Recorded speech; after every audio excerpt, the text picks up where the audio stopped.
Actually, ang kapatid ko, mayroon din sakit. Stage 4 cancer, cervix cancer.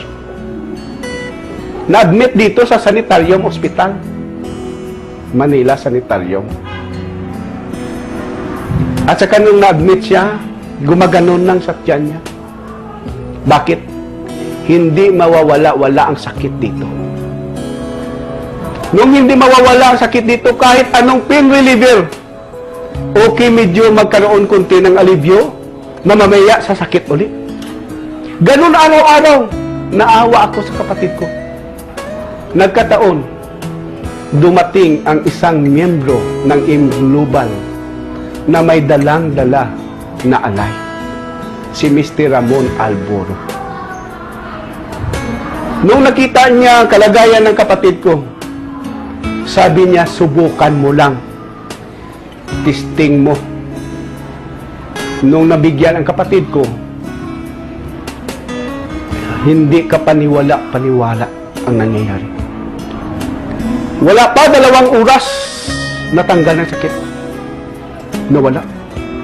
Sabi ko, mirakulo pala ito.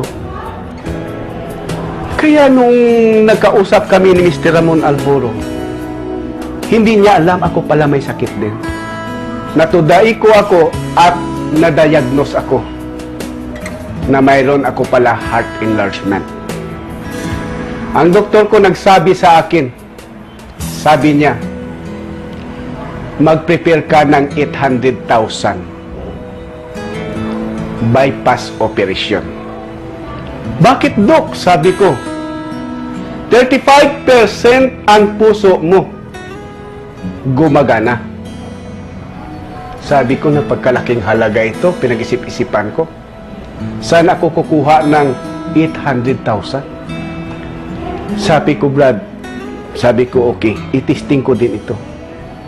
Nung tinisting ko yun, 2 kapsul ang ininom ko. Nabigla ako.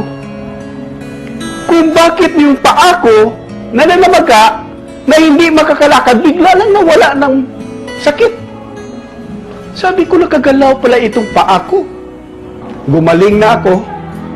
Nung gumaling ako, nagpapasalamat ako dahil makakalakad na ako ng malayo.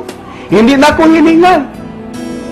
Nung na-check up ako ulit, aba, nagiging normal yata ang dugo ko. Marami nagbago. At saka pagkaunti-unti, lumakas na lumakas ang kain ko. At saka bumalik yung katawan ko.